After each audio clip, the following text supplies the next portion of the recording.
Salomão diz assim, ó, também vi eu que todo o trabalho e toda destreza em obras traz ao homem a inveja do seu próximo. Isto é vaidade e aflição de espírito. Olha isso. Também vi eu que todo o trabalho e toda destreza em obras traz ao homem inveja do seu próximo. O que Salomão está dizendo? O trabalho das pessoas, o modelo de vida das pessoas, a forma que as pessoas trabalham, se comportam, o estilo de vida atrai de outras pessoas, do próximo, também esse sentimento ruim que apodrece os ossos. Qual é o nome do sentimento? Inveja. Ele identificou isso, que você pode ser a pessoa mais bacana do universo. Você pode não querer mostrar o seu trabalho para ninguém, para alguém invejar. Mas ainda assim, você vai atrair os olhos da inveja. O sentimento da inveja. Você vai despertar em outras pessoas, ao próximo em especial, próximo de fato, pessoas que estão no seu círculo de amizade ou no seu círculo de convivência, a inveja, o sentimento que apodrece os ossos. E isso não tem como evitar. Não tem como evitar. Não adianta, não existe vacina contra isso, um método, antídoto, não. Você apareceu no mundo, fez alguma coisa ou não fez, você vai atrair os olhos da inveja de alguém. Enquanto houver pessoas, vai haver inveja. Quando não houver ninguém, morreu todo mundo, aí sim. Acabou. Olha só, mas isso é vaidade, isso é passageiro, isso vai acabar. E também é aflição de espírito. Você vê, o consumismo hoje, a vontade, a compulsividade de comprar sempre o novo, comprar, fazer, traz aflição de espírito, porque às vezes você não tem para comprar aquilo exatamente. Mas as pessoas pintam aquilo como o melhor do mundo. E aflige a tua mente, espírito, pensamento, mente, para você fazer alguma coisa, te impulsiona para fazer alguma coisa, talvez você nem pode fazer, você se endivida sem necessidade, você age sem necessidade, compra o que não precisa, e isso é aflição de espírito, está aí. No fundo, por esse sentimento, o outro tem, eu tenho que ter também. Se está todo mundo tendo um celular dessa marca, eu tenho que ter também.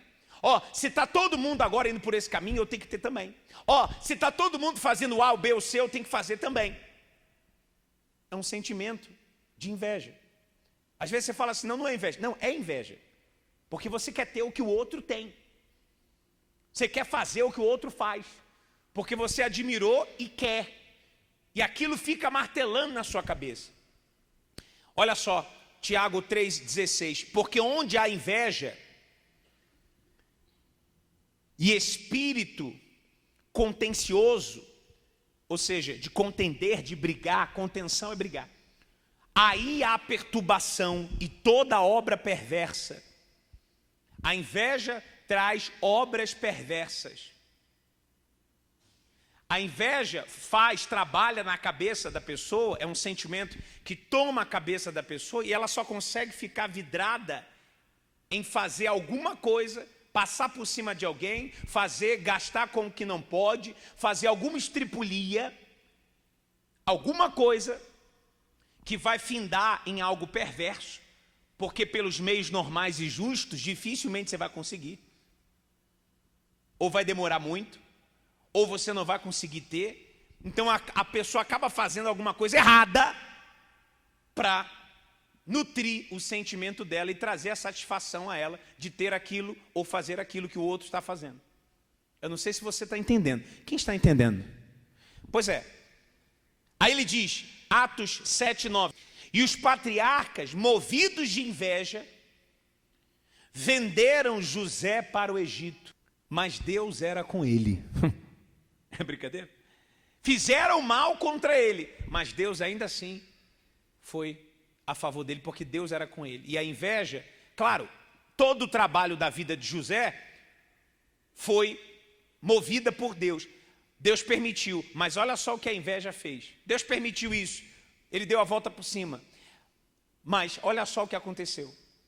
Agora eu quero que você preste atenção nesse Salmo 73. Preste bem atenção. Olha o que a Bíblia fala. Quem era Asaf? Asaf era esse homem que escreveu o Salmo 73. Esse homem fazia o quê? Ele era levita na casa de Deus. Quem era o levita? Levita, no passado, os levitas eram as pessoas que trabalhavam no templo e eram da tribo de Levi. E a tribo de Levi era consagrada a Deus só para fazer o trabalho no templo até então, apenas. Todas as 11 tribos tinham terras, compravam, vendiam, mas a tribo de Levi não.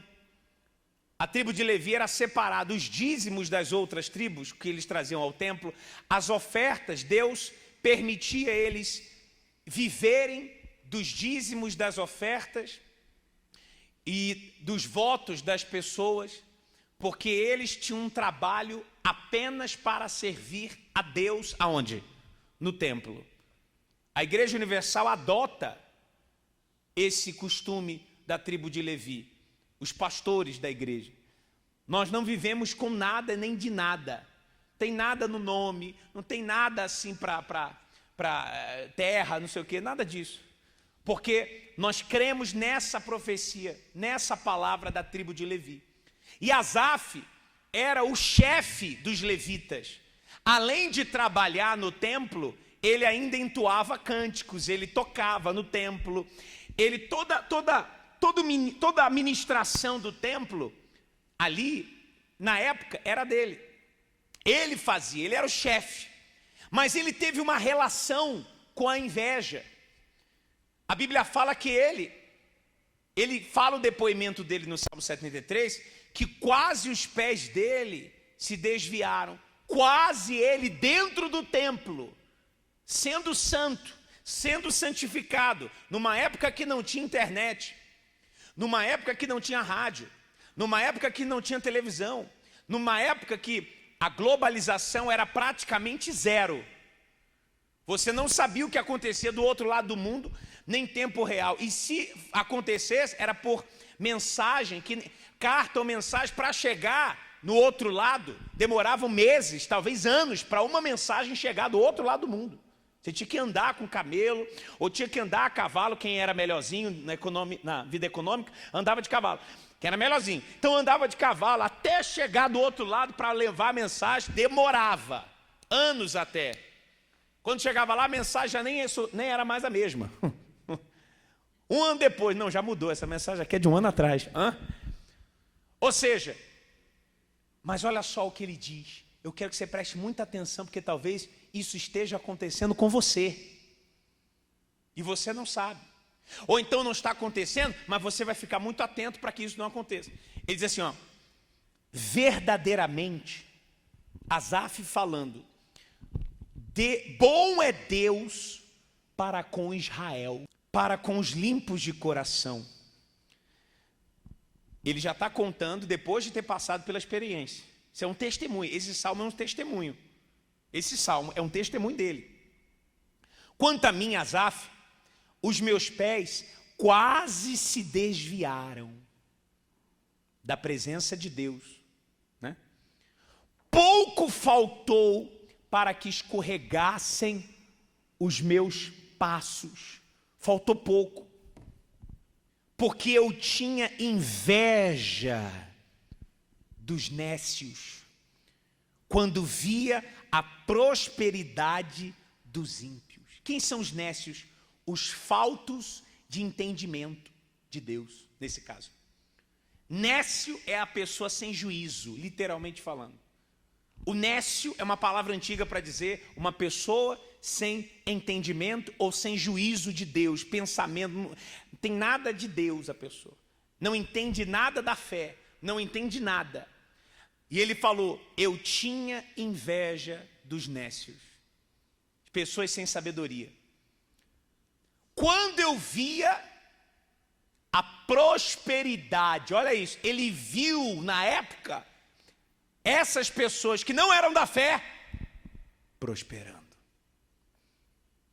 tendo dinheiro, comprando, fazendo, hoje, trazendo para hoje, casa, carro, apartamento, tudo na injustiça, ganhando, vivendo uma vida regalada, vivendo uma vida, sabe, do bom e do melhor, sendo uma pessoa que não é da fé.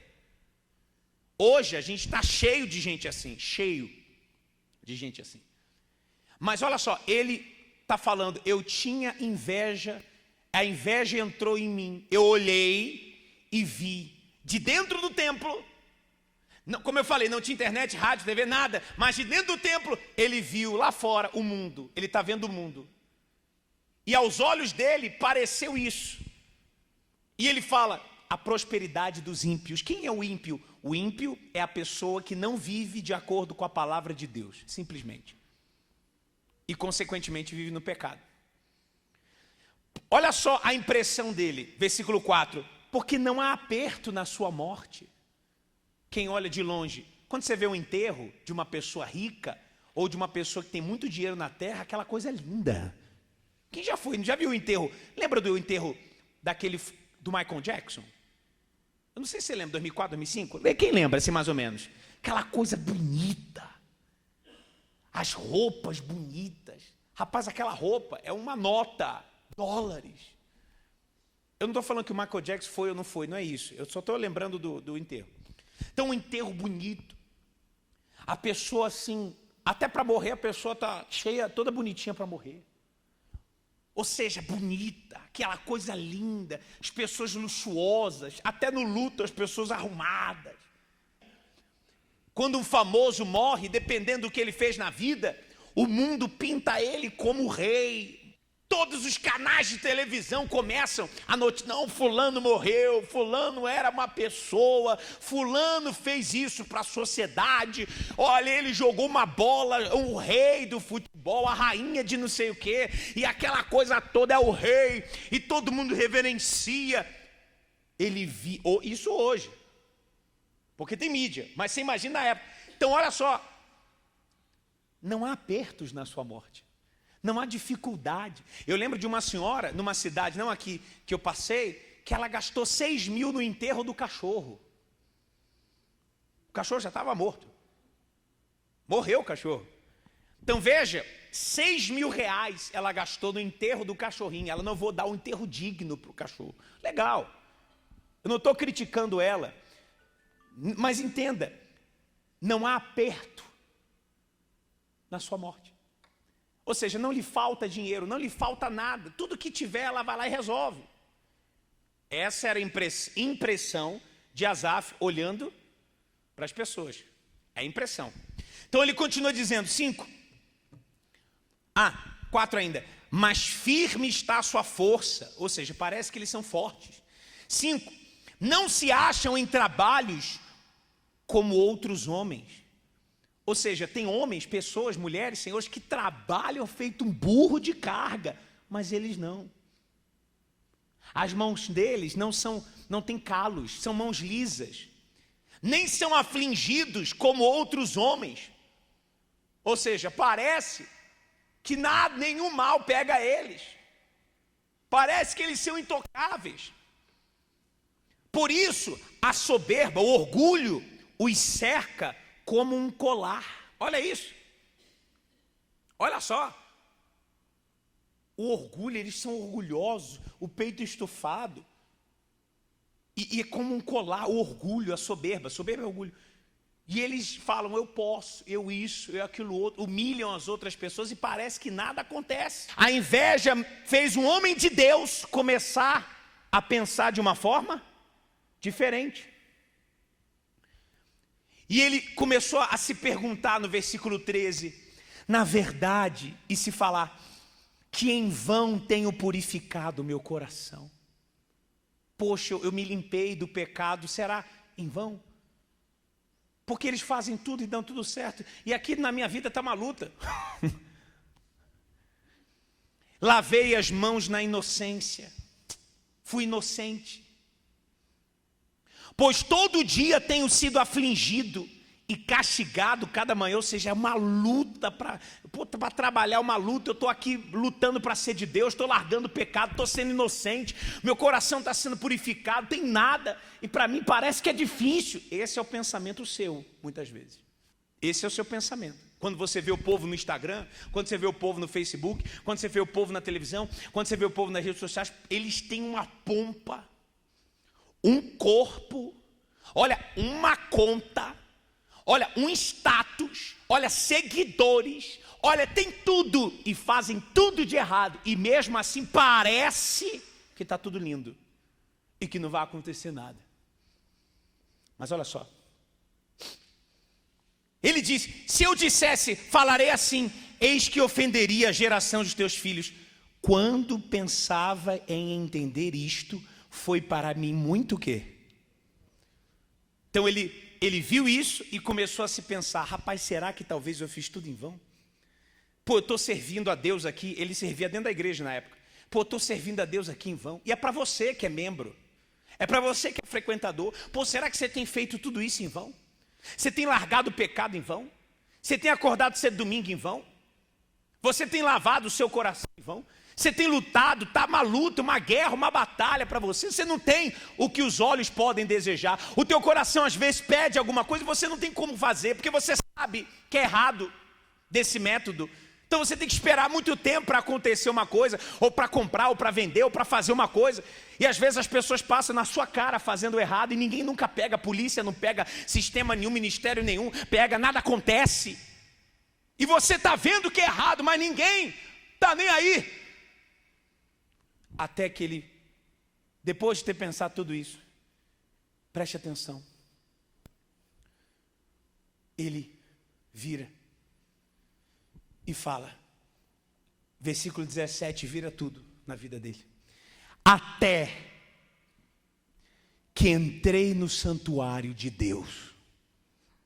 Veja, a inveja tomou ele e ele pensava dessa forma, começou a pensar dessa forma.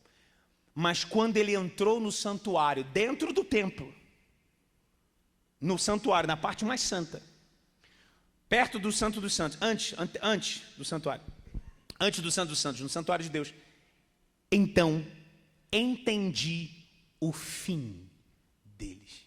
Veja, quando ele entrou no santuário, foi buscar Deus, hoje, entrar no santuário, quando ele foi falar com Deus, quando ele foi resolver a questão dele com Deus, Deus deu entendimento do que ia acontecer no fim, com todos aqueles que ele estava vendo, que aparentemente faziam tudo de errado e ainda escapavam.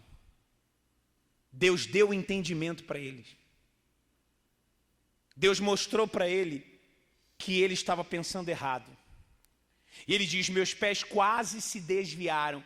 Esses pés, assim, ó, eu quase que larguei a fé, a igreja, o templo, na época, para ir atrás deles, para ter o que eles têm. Quase. Veja, tem gente aqui que está quase dessa forma. Quase. Você está estudando isso. Está aqui na tua cabeça. Tua fé já não é mais a mesma, porque você já está olhando para os outros. Olhando para quem saiu, olhando para quem foi, olhando para quem não sei o quê, olhando para um monte de gente. Mas ele fala, até que entrei no santuário de Deus. Então entendi eu o fim deles. E ele diz, certamente o Senhor, tu os puseste em lugares escorregadios. Tu os lanças em destruição. Como caem em desolação, quase no momento, ficam totalmente consumidos de o quê? De terrores. Ou seja, ele estava vendo de fora, e Deus estava dando entendimento para Asaf de como esse povo se sente aonde? Por dentro. Terrores, depressão, perturbação. Tempo em tempo um se joga, se mata. Vazio. Desolação é o seguinte, é vazio. Um lugar desolado é um lugar que não tem habitação, não tem nada. Lá na Ucrânia tem cidades que não tem mais gente morando, porque está desolada, não tem nada. Então Deus deu o entendimento de como eles são por dentro.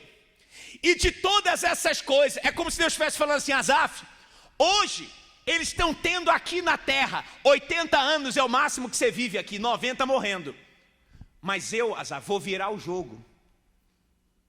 Eles podem até viver o melhor agora, fazendo errado. Mas quando eles morrerem, você não tem noção do fim deles. E de quanto você está plantando para colher lá em cima. São 80 ou 90 anos aqui do melhor que eles estão tendo. Mas lá vai ser eternidade. É 90 milhões, trilhões, zilhões, não tem contabilidade, não tem números. Vai ser bilhões e zilhões, eternidade comigo.